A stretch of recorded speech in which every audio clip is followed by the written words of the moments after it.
Good praise శుభాకాంక్షలు మీ అందరికీ నా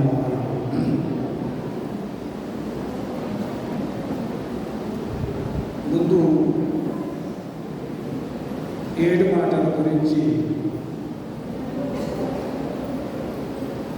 మాట్లాడటానికి ప్రిపేర్ అయిన వారు మొదటి మాట మాట్లాడి ఆ మాటకు ముందు వాక్యం చదివి ప్రార్థన చేసిన వారికి మొదటి మాట ధ్యానించిన వారికి వందనాలు తెలియజేస్తున్నాను. రెండవ మాట ఆ మాటకి వాక్యం చదివి ప్రార్థన చేసి వాక్యం ధ్యానించిన తల్లిగారికి మీడియం గారికి వందనాలు తెలియజేస్తున్నాను. శిలువ మీద ప్రయాణాలతో యేసు ప్రభు పలికిన 7 మాటలు చాలా ప్రాముఖ్యమైన మాట, చాలా ప్రాముఖ్యమైన మాట. ఆయన రక్తధారలతో శిలువ నుండి ఆయన మాట్లాడుతున్నారు. పారసీయులకి దుష్టులైన వారు ప్రతి ఒక్కరికి మరణ శిక్ష వారి ఇష్టపడరు. మరణ శిక్ష అంటే సాధారణంగా మనకి అందరికీ తెలుసు ఏ రీతిగా మరణిస్తారు. కానీ ఆ పరిపాలనలో 3 భాగాలుగా వివరించారు శిక్ష. నేరస్తులు ఎవరైనా మరణ శిక్ష తగిన నేరం చేస్తే ఆ నేరస్తునికి మరణ శిక్ష ఏమిటంటే మరిగే నూనెలో ప్రాణంతో ఉండగానే పడవేయటం. ఎంత ఘోరమైన శిక్ష వారు విధించారు. రెండవదిగా సింహాలలో పడవేయటం. ప్రాణం ఉండగానే అవి ఆ సింహాలు వాటిని చీల్చి తినేయటం. మూడవదిగా శిలువ. మూడవదిగా శిలువ. ఈ శిలువ రోమా చక్రవర్తులు ఈ శిక్షను వారు నిర్ణయించారు. ఈ శిలువ శిక్ష అనుభవించడానికి ప్రభు తన స్వరక్తం ఇచ్చి తన శరీరాన్ని సమర్పించి బలిగా అర్పించి ఆయనే మన కొరకు శిలువ మీద వేలాడుతూ ఆయన శ్రమ పడుతున్నారు. అయితే ఈ టయాన్ని ప్రభు శిలువలో ఉన్నారు. ప్రభు ఎక్కడ ఉన్నారు? శిలువలో ఉన్నారు. శిలువలో వేలాడుతున్నారు. మొదటి మాట 7569 తండ్రి వీరు వెలుగరు కనుక క్షమించండి. వీరిని జాతిగా చూడకూడదు, వీరిని క్షమించాలి. వీరంటే ఎవరు? తండ్రి వీరిని క్షమించండి అంటున్నారు ప్రభు చెరువులో. వీరంటే ఎవరు? ఎవరు వారెవరు? వీరిని క్షమించండి. వీరంటే ఎవరు? ఇక్కడ ఎవరైనా ఉన్నారా అటువంటి వారు? వీరిని క్షమించండి అన్నారు. వీరంటే ఇక్కడ ఎవరైనా ఉన్నారా? ఇక్కడ ఎవరు లేరు. ఇక్కడ ఎవరు లేరు.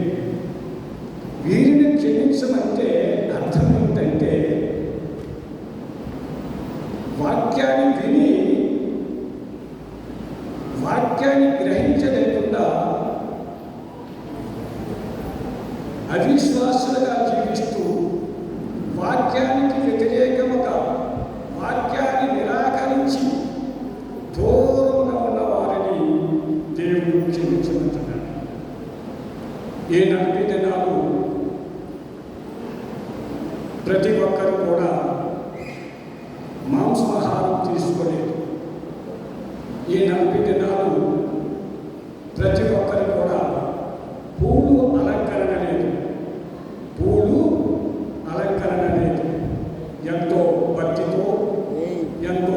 విశ్వాసంతో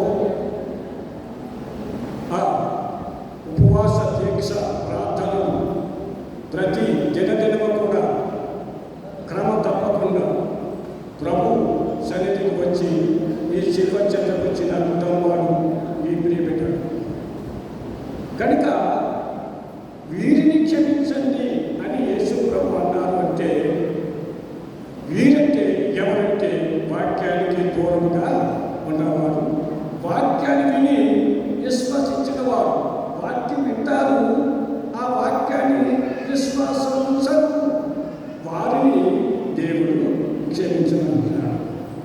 ఇక్కడ ఒక వచనాన్ని మీకు జ్ఞాపకం చేస్తాను. మత్తయి సువార్త 47, మత్తయి సువార్త 44 నేనే చదువుతాను. మీరు పరలోకమందున్న మీ తండ్రికి కుమారులై ఉండినట్లు మీ శత్రువులను క్షమించుడి, మిమ్మల్ని హింసించిన వారి కొరకు ప్రార్థన చేయండి. ఎవరిని క్షమించాలి అంటే శత్రువులను క్షమించాలి. ఎవరిని క్షమించాలి? శత్రువులను క్షమించాలి. రెండవదిగా ఎవరైతే మిమ్మల్ని హింసిస్తున్నారో, ఎవరైతే హింసిస్తారో చాలా వారు కఠినమైన మాటలు మాట్లాడుతూ ఉంటారు, దోషం మాటలు మాట్లాడుతూ ఉంటారు, హింసిస్తూ ఉంటారు, దూషిస్తూ ఉంటారు, హేళన చేస్తుంటారు, అవమానపడుతూ ఉంటారు. వీళ్ళందరి కొరకు ఎవరు చేయాలి? ఎవరు క్షమించాలి? మీరు దేవుని కుమారులైతే, కుమార్తెలైతే, మీరు దేవుని కుమారులేనా? దేవుని కుమార్తెలే కదా. మనమందరం దేవుని శక్తులై ఉన్నాము, దేవుని ప్రజలై ఉన్నాము, దేవుని కుమారులై ఉన్నాము, దేవుని కుమార్తెలై ఉన్నాము. దేవుని కుమారులైనము, దేవుని కుమార్తెలైనము ఏం చేయాలి? హింసించిన వారి కొరకు ఏం చేయాలి? ప్రార్థన చేయాలి. ఎవరి కొరకు చేయాలి? ప్రార్థన చేయాలి. ఆదరణ లేని వారు వాతావరణం ఇవ్వాలి. ఇంతకుముందు ఎస్తేరు మొదటి మాటల్లో మాట్లాడింది, ఎవరైనా ఆదరణ లేకుండా ఉంటే వారి ఇంటికి వెళ్ళి పలకరించి ప్రార్థన చేయడం చాలా ప్రాముఖ్యమైన చక్కటి మాట తెలియవచ్చింది. అటువంటి వారి ఇంటికి వెళ్ళి ప్రార్థన చేయాలి. ఇది ప్రేమ, ఇది ఒకరు క్షమించడం. అటువంటి క్షమాపణ మనం పొందాలి. ప్రభునందు ప్రియమైన వారారా, నాకిచ్చిన మూడో మాటలో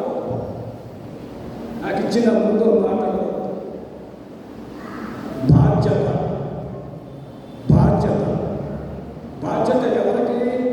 తండ్రి మీద కుమారునికి బాధ్యత. తండ్రి మీద కుమారునికి బాధ్యత.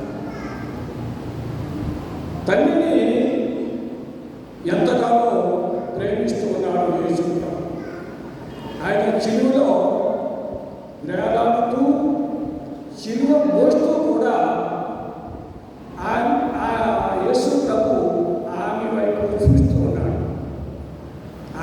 చూస్తున్నాడు. తల్లిని జ్ఞాపకం చేసుకుంటున్నాడు. తల్లిని జ్ఞాపకం చేసి ఒక బాధ్యత తల్లి మీద చూపిస్తున్నాడు.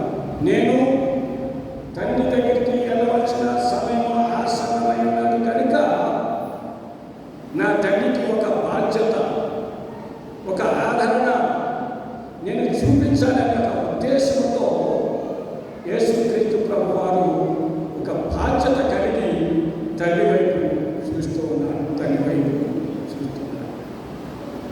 అమ్మ ఇదిగో నీ కుమారుడు. అమ్మ అనే మాటకి అమృతం కన్నా భిన్నమైన మాట, చాలా విలువైన మాట, చాలా పవిత్రమైన మాట. అమ్మ, శ్రీ అమ్మ అని పిలిపించుకోవటం ఎంత ధన్యతో, ఎంత భాగ్యమో. ఒక స్త్రీ అమ్మ అని పిలిపించుకోవటం చాలా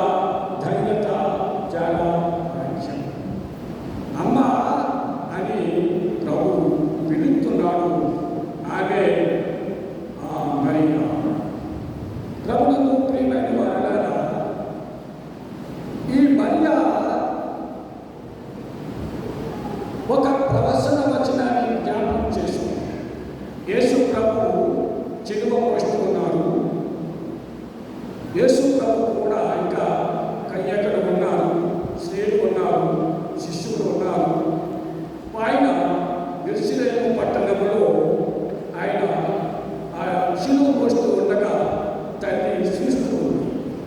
తల్లి చూస్తూ యేసు ప్రభువు రక్తధారలతో కనిపించాడు తల్లికి. ఆయన కొరడాలతో కొడుతున్నారు, హింసిస్తున్నారు, దూషిస్తున్నారు. మండు చెండలో ప్రభు మానవుల పాపములన్నీ కూడా భుజం మీద మోస్తూ ఆ దైవ కుమారుడు, ఆ ప్రియ కుమారుడు మోస్తూ ఉన్నాడు పాపము శిలువ. తల్లి చూచింది. తల్లి చూచి ఎంతో దుఃఖపడుతుంది, ఏడుస్తుంది. ఎందుకని తల్లి ఏడుస్తుంది అంటే ప్రియులారా, 9 నెలలు గర్భంలో వచ్చింది మరియ యేసు ప్రభు. 9 నెలలు గర్భంలో వచ్చింది యేసు ప్రభుని తల్లి. 33 సంవత్సరాలు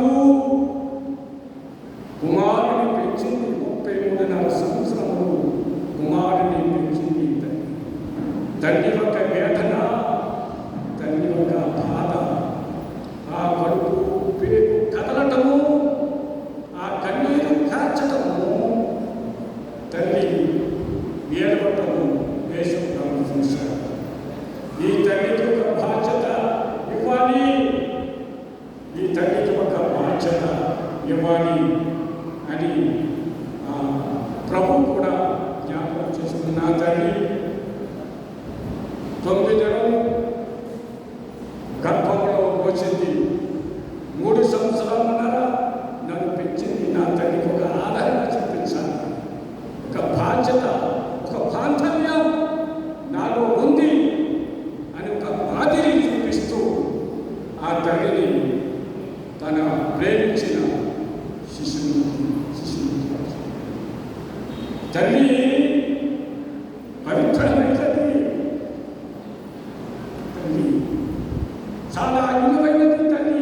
అందుకనే అమ్మ అని పిలుస్తాను. శ్రీని ప్రభు ఏమని పిలుస్తాడు? అమ్మ శ్రీని ఏమని పిలుస్తాడు? యేసుప్రభు అమ్మ అని పిలుస్తాడు. అమ్మ నువ్వు ఎందుకు వేడిస్తున్నావు అంటాడు. నువ్వు వేడిస్తే నేను నవ్వుతాను, కానీ నేను కన్నీరు నేను చూడను. యేసు దైవ కుమారుడు, ప్రియ కుమారుడు తల్లిని సన్మానించాలి. అప్పుడు యేసు ప్రభుని చూసి ఎక్కింపు ఏడుతూ ఒక ప్రవచన వచనాన్ని జ్ఞాపకం చేసుకుంది. ఆ వచనం పాపము సుమయేను ప్రవచించాడు. ఆ ప్రవచన వచనం మీరు అందరికీ తెలుసు, చదువుతాడు. మరియా నీ హృదయంలో ఖడ్గము దూసుకుపోతుంది.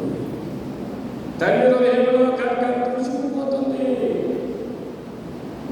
తల్లి ఏడుస్తుంది. ఆ ప్రవచనము నెరవేర్పు దినాన శుక్రవారం దినాన నెరవేర్పు చూస్తున్నా. నెరవేర్పు నీకు మేలు కలుగును. మేలు ఎప్పుడు కలుగుతుంది? నీకు మేలు కలుగును. నీ తల్లిని నువ్వు చూచినప్పుడు నీకేం కలుగుతుంది? మేలు కలుగుతుంది. మేలు కలుగుతుంది. మేలు ప్రభునందు ప్రియమైన సన్నిహితులారా, నాకు ఇచ్చిన 15 నిమిషాలు నేను ముగిస్తాను. చాలా సబ్జెక్టు ఉంది, సమయం కాదు, సమయానికి ముగించాలి. బాధ్యత.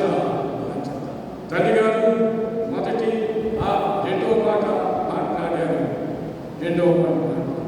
పరదేశు నేడే నాతో పరదేశంలో ఉండమని మాట. నేను బయట చూడాలని మాట్లాడినండి. నేడే నాతో పరదేశంలో ఉండమని. పరదేశం అనగా పరలోక రాజ్యము కాదు. పరదేశము పరలోక రాజ్యము కాదు. పరదేశంలో ప్రవేశించాలి. పరదేశంలోకి వెళ్ళాలంటే ఎవరు వెళ్తారు? పరదేశంలో పరదేశం నాతో నేను పరదేశంలో ఉండమన్నా. సెక్యూరిటీలో ఇచ్చేయండి. సెక్యూరిటీలో ఆయన పరదేశంలో ప్రవేశించాలంటే పరిశుద్ధులుగా ఉండాలి. పరిశుద్ధులైన వారు ఆ ఏది మొదటి మాట మాట్లాడిన మైండ్ ఎత్తుకోదు. ఒక మాట ఉంది, ఆమె ఏముంది, ఒక హతసాక్షి అయిపోయాడు చెప్పడని చెప్పిన చక్కటి మాట, క్షమించిన మాట, చక్కని మాట. పరదేశంలో ప్రవేశించాలంటే హతసాక్షులైన వారు పరదేశంలో ప్రవేశిస్తారు. పరిశుద్ధులైన వారు పరదేశంలో ప్రవేశిస్తారు. ఈ పరదేశంలో ప్రవేశించడానికి, ఈ దొంగకి పరదేశంలో ప్రవేశించడానికి ఎందుకు ప్రభు ఆహ్వానించాడు? ఇది నేను ఆలోచించాను. ఒక దొంగ కదా, ఒక నరహంతకుడు కదా, శిక్షకు పాత్రుడు కదా, అటువంటి వాడిని పరదేశంలో నాతో ఉండమని ప్రభు ఎందుకు చెప్పారు? ప్రభునందు ప్రియమైన వారు, శిలువలో వేలాడుతూ ఊరిద్దరు సంభాషణను ప్రభు విన్నాడు. వీరిద్దరూ ఏమేమి మాట్లాడుకుంటున్నారో ఆ మాటలు ప్రభు శిలువలో విన్నాడు. ఆయన వింటారు. నువ్వు ఏం మాట్లాడినా వింటారు. నువ్వు ఏం చేస్తున్నా చూస్తారు. ఆయన చూసే దేవుడు, ఆయన మాట్లాడే దేవుడు, ఆయన చూస్తాడు. వారి సంభాషణ వింటున్నాడు యేసు ప్రభు. వీడు మొదటి దొంగ ఏమంటున్నాడు? దూషించి మాట్లాడుతున్నాడు.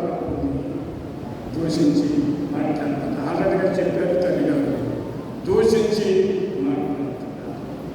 రెండవ దొంగ మాట్లాడుతున్నాడు. రెండవ దొంగకి కారణం ఏంటి? నిజముగా ఈయన లోకరక్షకుడు, నిజముగా ఈయన దేవుని కుమారుడు, నిజముగా దేవుని కుమారుడని విశ్వాసము వారిలోకి వచ్చింది. ఆ విశ్వాసం బట్టి ఈయన క్రీస్తు అని,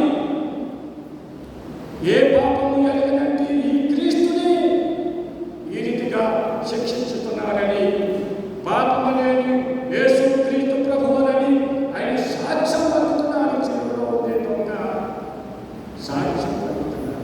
ఏ పాపము ఎరగని యేసు ప్రభువు ఈయన అని సాక్ష్యం పలుకుతున్నారు. రెండవదిగా ఈ శిక్ష న్యాయమే, ఈ తీర్పు మనకి న్యాయమే, ఈ తీర్పు మనకి న్యాయమే, ఈ శిక్ష మనకి న్యాయమే అని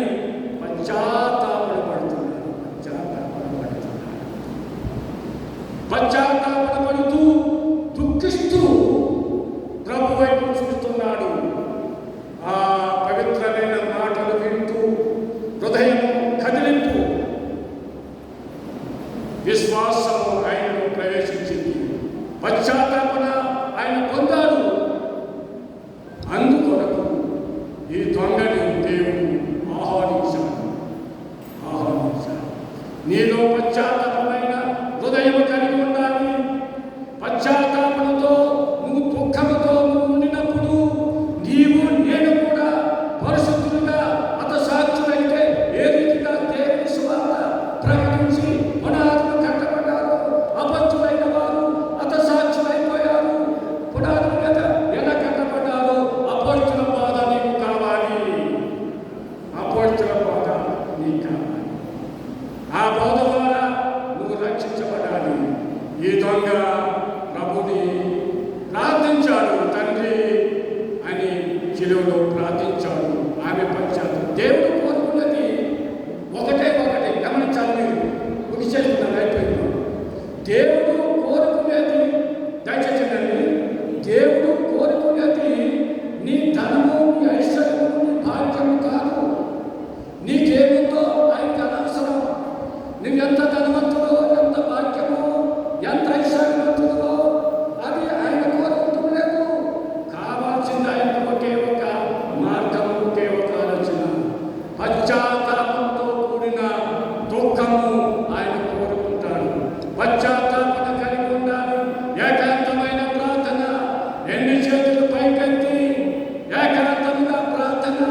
ఈ బాధ్యత, ఈ బాధ్యము, ఈ రక్త సంబంధము ఎవరు తీయలేరు.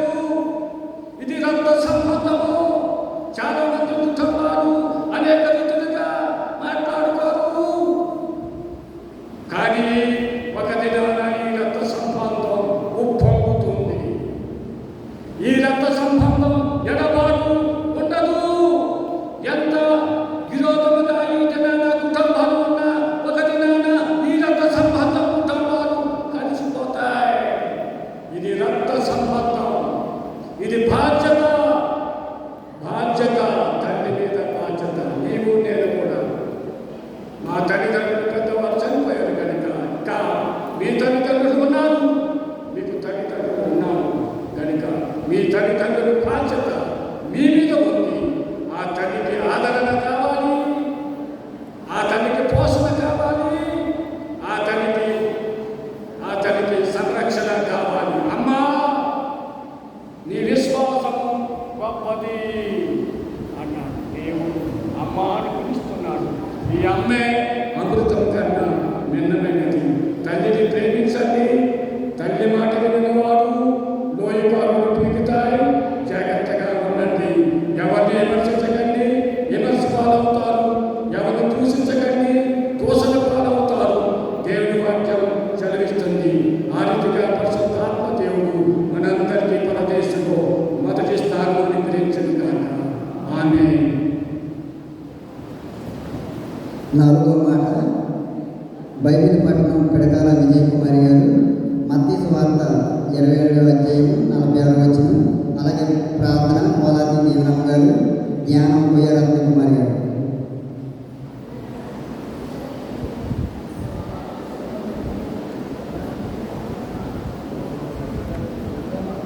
ప్రార్థన చేసేవాడు రెడీగా ఎదురుకు రండి.